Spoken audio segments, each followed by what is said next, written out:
Bueno, vamos con la historia de un rey que no paró quieto ni después de muerto, y es Pedro I el Cruel, que fue un monarca en el siglo XIV, pues cuyos huesos hicieron demasiados kilómetros para que alguien lo soporte. Y bueno, a Pedro I, que fue rey de Castilla y León, lo mató su hermano Enrique de Trastamara. Bueno, fue eso tan típico en la Edad Media, ¿no? De quítate tú para ponerme yo. Pero bueno, su muerte fue una de esas que dejan como la típica frase de estas que pasa la prosperidad. La famosa frase fue la de ni quito ni pongo rey. Supuestamente esto es lo último que oyó el rey Pedro y bueno, y justo después pues ya pasó a mejor vida, ¿no? La frase se la atribuye, aunque no todas las fuentes están de acuerdo con ello, a un general francés que apoyaba a Enrique de Trastamara en su lucha por arrebatarle el trono a Pedro I. Y bueno, se dice que cuando los dos hermanos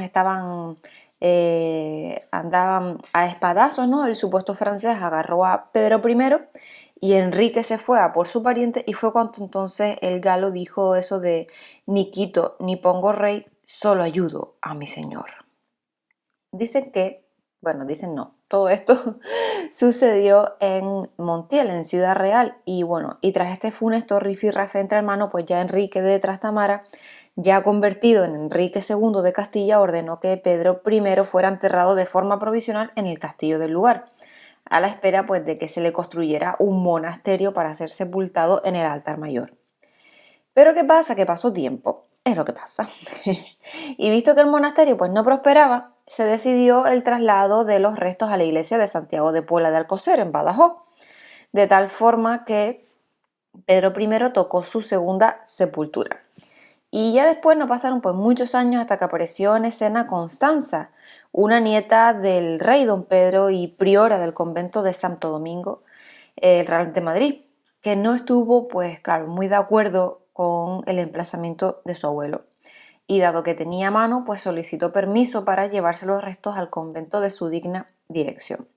Y allá que fueron pues los huesos de Pedro I para tomar posesión de su tercera tumba, que era un sepulcro que se situó frente al altar mayor y que, según documentación recogida por María Ángela Franco, que era la conservadora jefe del Departamento de Antigüedades Medievales del Museo Arqueológico Nacional, estaba rematado por una estatua yacente.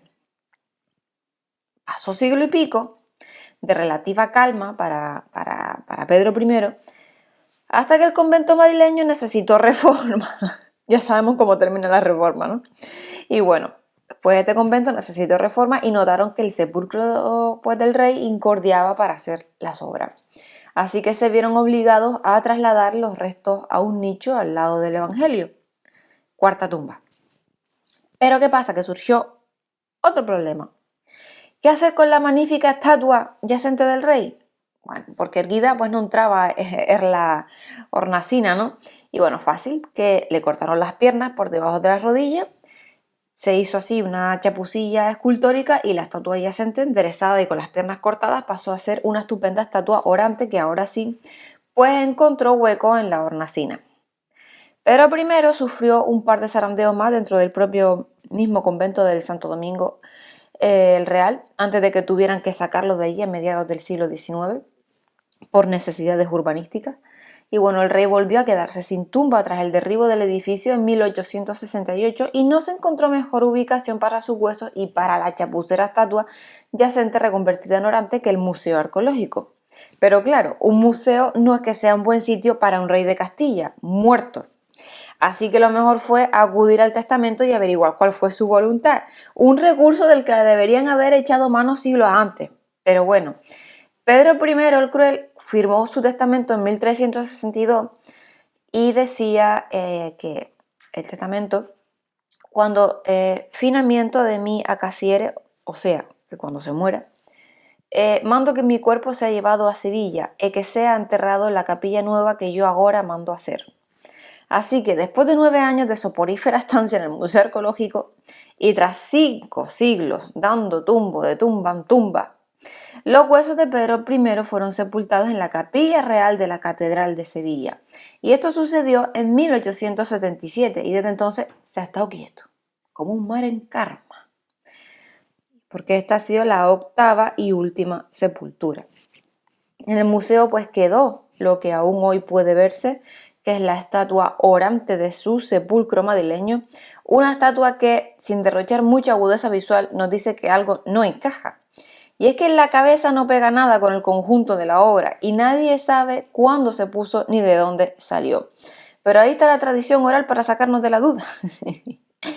En el centro de Sevilla existe la calle llamada Cabeza del Rey Don Pedro, donde se supone que el rey, en aquel entonces un jovenzuelo pues de 20 años, bastante pendenciero, mató a espada al hijo de una noble familia sevillana, pues por un asunto de faldas, ¿no?